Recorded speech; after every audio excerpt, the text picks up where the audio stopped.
Hi, everyone. Welcome back to the Earthdawn Survival Guide, the podcast for all disciplines, paths, players, and game masters, with your questers Josh and Dan. That guy's Josh. And that guy is Dan.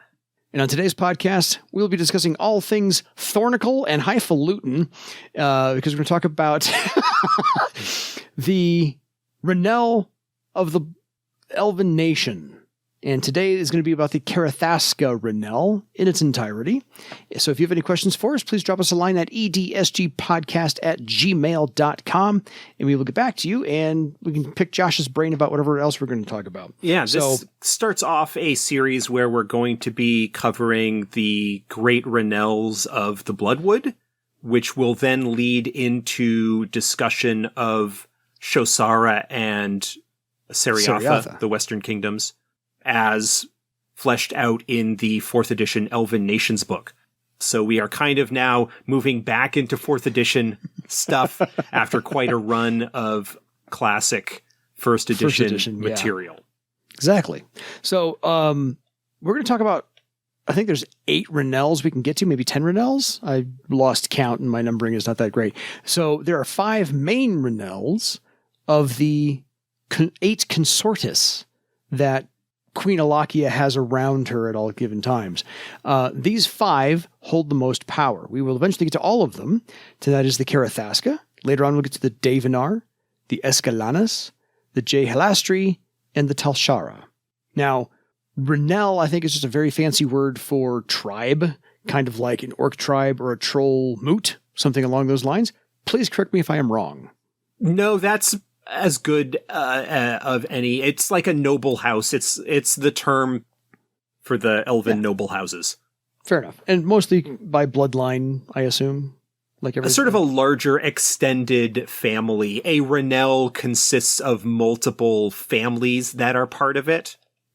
Gotcha. So it's not just a single family, although usually Ranelles do tend to be dominated by 1 or 2 more powerful families that are sort of the leaders and, for lack of a better term, nobles and aristocrats of that Ranelle. But the Ranelle will have quite a number of villages and communities that are under their auspice, essentially.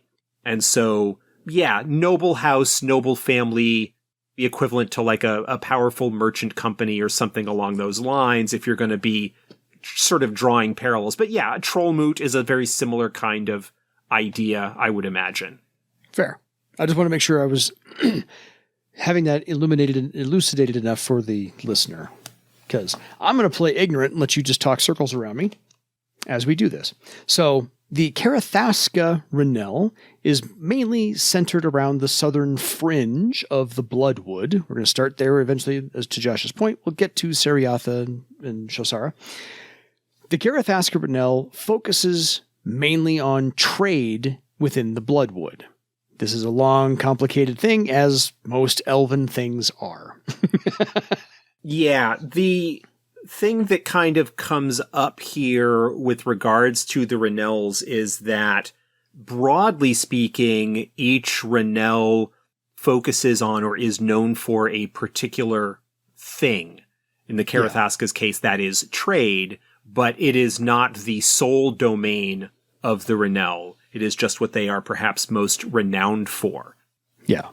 It can be a bit silly to think of them as each only doing one thing and only being associated with that in kind of the way that the various Theron noble houses are each kind of known for their thing and can be stereotyped as, if you're going to be dealing with this, then you are going to be talking to these people. Yeah. Yeah. No, these are more fleshed out than, to Josh's point, they're more than just that one thing that they're known for. But this is the main thing that they are known for. They do, obviously, have something to do with the black market trade with Trenevar and Kaer Eidolon as well. So they don't think they're just high and mighty and only do things on the up and up. Nope, they don't. So a little history of the Carithasca Ranelle. Before the Scourge, they had exclusive royal patents to trade.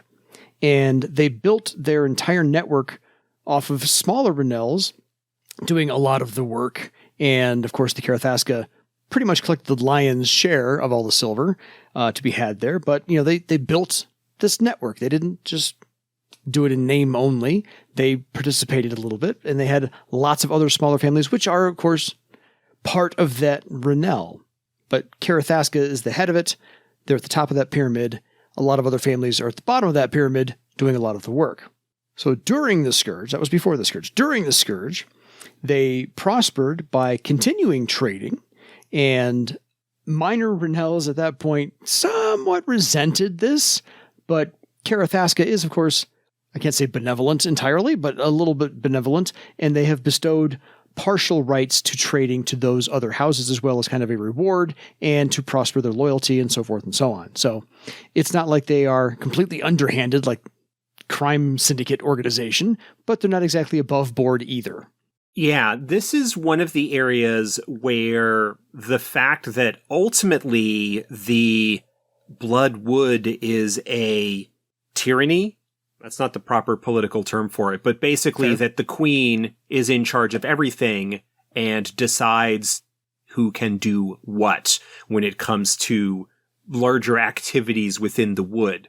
Certainly the queen does not interfere with individual craftspeople performing their crafts or harvesting crops or doing their gathering or hunting in order to sort of feed themselves.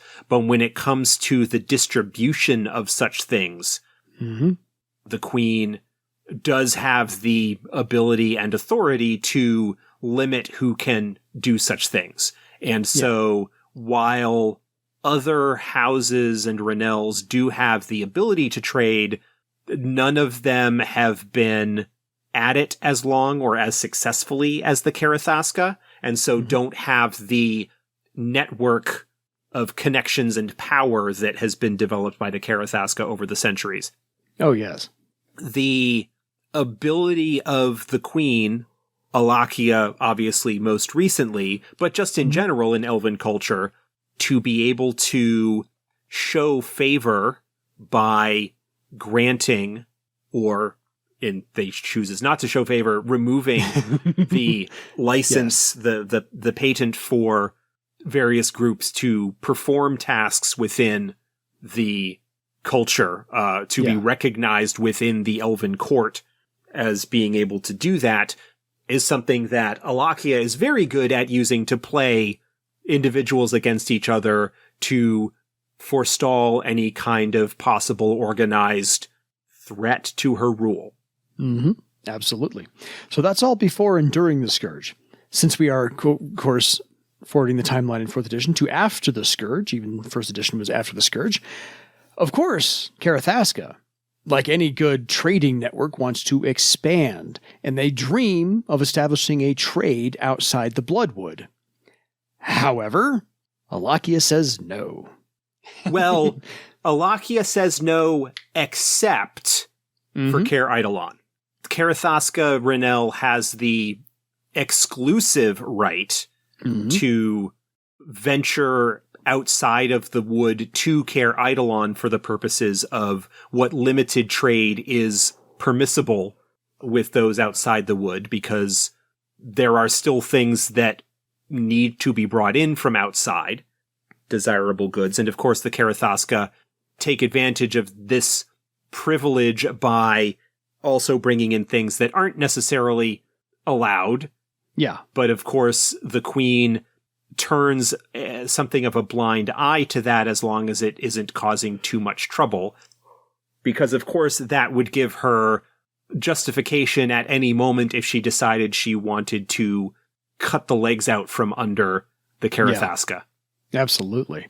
So, of course, if they were to establish trade further outside the Bloodwood, this would increase their wealth and power, always. But what they really have in mind, aside from that, because it benefits them, is to really start the return of Bloodwood's prominence, because they inherently believe that elves are innately suited to leadership. So this is the Carithasca highfalutin elves know best, and they want the Bloodwood to reassert itself and be actually the center of Barsave instead of Thrall. this is the Carithasca's secondary motive. Yeah, I was going to say, the Carithasca certainly are interested in the financial power and wealth and influence that the trade outside the wood could bring them. Mm-hmm. But I think that is more of a primary concern over the possibility of becoming significant political players within the broad scheme of things. I think that they see political influence as a means to an end, and that end being to fill their coffers with even more wealth.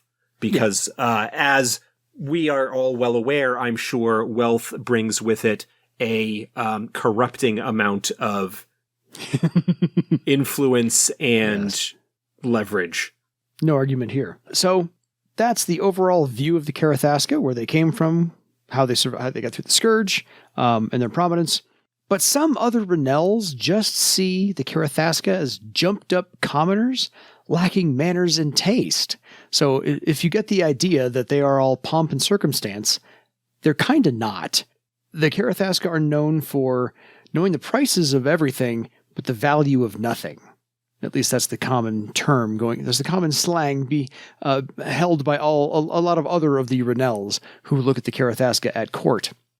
A bit of an inspiration that you could take for that relationship is the rise of the mercantile class in the Middle Ages, and especially as you get into the Renaissance and whatnot. The idea of trade making individuals who are not aristocracy into wealthy folks who have influence and abilities of their own, whether individually or collectively through a guild or some other organization, that gets to be a little bit looked down upon by those with more traditional and longer lineages of power and nobility. Yes. Another time period with a similar sort of thing is the idea of the nouveau riche start getting into the 19th and 20th centuries with the Industrial Revolution and the robber barons and things like that come about in that time period, where you have a whole bunch of folks that suddenly, by taking advantage of a new developing market or technology, suddenly find themselves with a lot of wealth and power and influence that those who have been in the game for a lot longer are kind of not happy at others encroaching into their territory. Exactly. And so there is a lot of that. The Carithasca as merchants and traders and having a lot of favor from the queen that grants them the ability to take advantage and leverage that network.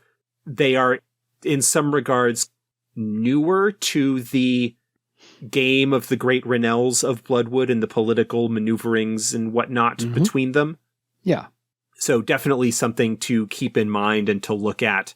And I think as well, another aspect of that is perhaps a view, especially from the more long-established Ranelles, the Carithasca's connection with the outside world through Eidolon could perhaps be seen as something of a dangerous or corrupting influence in terms of infecting what is, in popular Bloodwood cultural sense, the purity of the elven nation. Exactly. I like that. So a little history, some legend and or history to throw in your campaign if you'd like to do so. It is said that Eamon Carithasca was among the 10 warriors who accompanied Queen Dahlia on her perilous journey where they were all smote by a dragon, because all of them died. But again, maybe they just claim somebody who they knew was there, because none of those names were written down anywhere, but they claim that one of their own was part of that 10. And the rise to prominence didn't really begin until late in Queen Phalia's reign. Because they were the exclusive provider and trader of Saenor, a very tasty river grass, which is hard to come across. So that's what pretty much got them good favor with Queen Phyla. And they were awarded a land grant along the northern Mothingale River to develop that grass so that she could always have some. So a little bit of history for you, so in case you want to weave those details in. And this is the fun part. Ethenia, Carithasca's son, soon wed Queen Phyla's chief blood warder, tying them even closer to the queen's court at all times. And that's when they were granted consortus status. And they did back Alachia's rejection of Theron protection openly, but secretly. Comments? Well, there's a lot of secrecy and care that needs to be taken when you are dealing with the temperamental individual and political manipulator that is Queen Alachia. Yeah. And even before then, but Queen Alachia especially, there would no doubt be quite a bit of vocal lip service and agreement being paid to whatever statements that she might make, while perhaps not necessarily agreeing wholeheartedly behind closed doors and in closed family meetings. Yes, agreed. So there are some people of note in the Carithasca Ranelle. And since we did this with the troll moots, the movers and shakers, the people to really be aware of in the troll moots, we're going to do it with the Carithasca Ranelle as well. So Ethenia, Carithasca, since we just brought her up, is the matriarch. She was known as a brilliant dancer and brilliant flute player. Hence, she courted favor with the queen because she was a very good performer. She served as consortus until after the Scourge because she was appointed by Queen Phyla, and also served as consortus for Queen Liara and now Queen Alachia. So she's actually been consortus for 3 queens in a row, and she's got a very strong friendship with Queen Alachia. Her eldest daughter, Ranelle, didn't survive the Ritual of Thorns, so this adds some complexity to the character of just singer and dancer and flute player. She opposes the Elven nation Bloodwood isolation, but she's slowly working on getting Alachia to maybe drop that notion. She knows it's the long game, so she's playing the long game against Queen Alachia because she knows it's not going to turn on a dime and she'll change her mind overnight. Well, it is very clear that, given the time scale and the number of individuals involved, that Ethenia is quite a bit longer lived than standard elves. Read into that what you will. Yes. Her relationship with Alachia and the queens before them, especially if you ascribe to the idea that Alachia has probably been queen of the wood before, that Ethenia and Alachia go back a lot farther than even the public relationship would seem to indicate. And so this starts potentially getting into these immortal elf family relationship things where they know each other very well because of this long association. And much like a lot of the other things that go on, some care needs to be taken because Alachia can exile folks. But also, by the same token, eventually they all kind of need to come back together because they're the only ones that that truly understand each other. I think Ethenia is playing the long game because she understands Alachia probably as well as anybody does, having known her for quite some time, having been consortus, having, spent all this time building up the Carithasca family fortunes. And it is, again, if you're talking about immortal elf relationships and whatnot, the advantages that the Carithascas have been given over the centuries is probably a result of that relationship, of that long-term association, and how the particular faction of immortal elves that are the movers and shakers behind Bloodwood are being put into positions of power and influence in order to shape more broadly the direction of that nation, despite it having sort of been interrupted by the Ritual of Thorns and its aftermath, in much the same way that there are probably a bunch of prominent folks in positions of power in Thera that are not too far removed from the original founders of that, because that's kind of the underlying motivation behind a lot of what's going on between the broader strokes of nation versus nation relationships in Barsave and the broader world. Fair.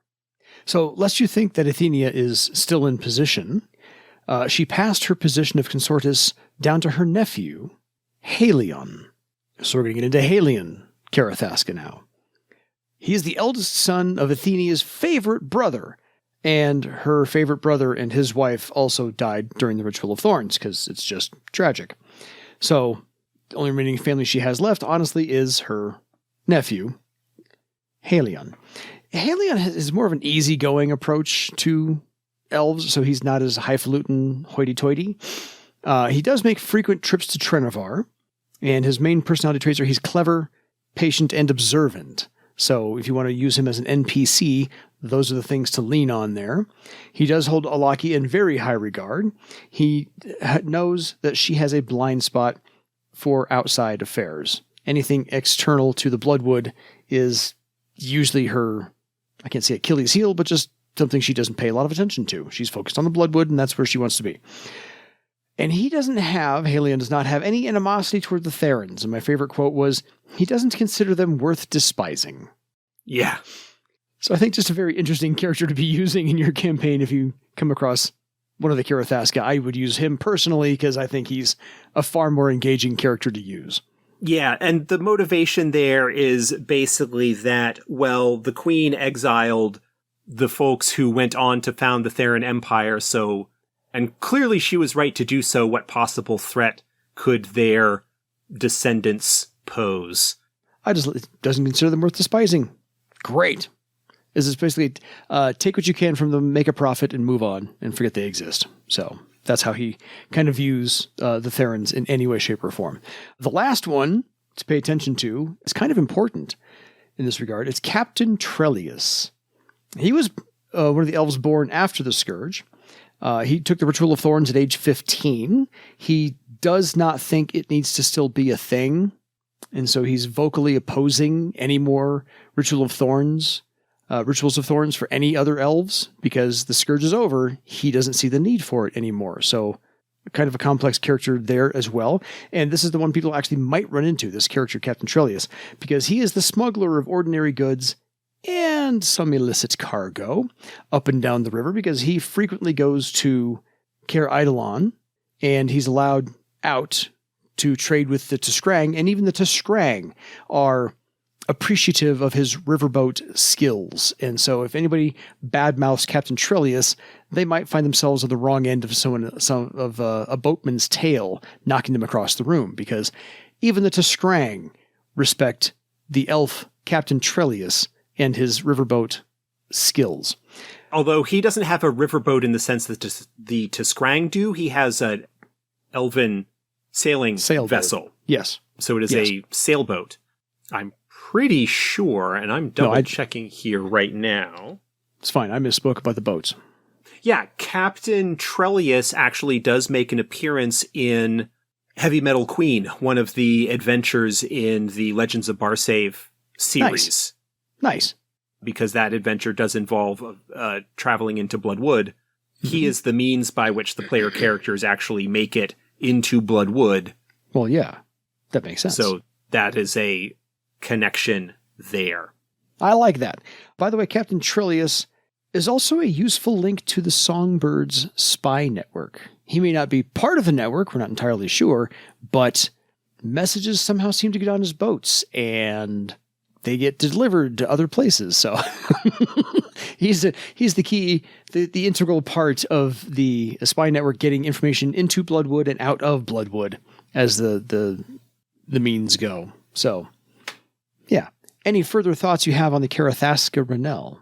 No, the only other thing that I would mention is that, again, if you are going to be approaching it from a possible immortal elf point of view, that Ethenia stepping down in favor of her nephew is also a good starting point for her to retreat from public life and kind of possibly hide her, if she is immortal, hide her nature as such, in much the same way that other immortals have stepped back from public life for a generation and to come back later in another guise, perhaps as the descendant. I'm reminded of the Hobgadling story from The Sandman. Hobgadling being a man who, as a result of a bargain or a bet of sorts between Death and Dream, Death agrees not to take him until he asks to.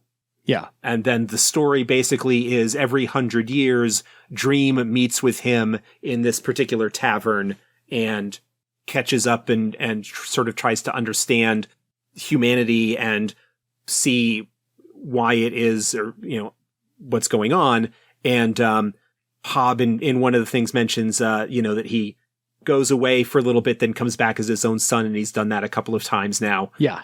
There's that very similar kind of idea in play there for those immortals who are being a little bit more public about their presence, not as immortals, but being more forward facing in terms of their role in Bloodwood politics. Yeah, agreed.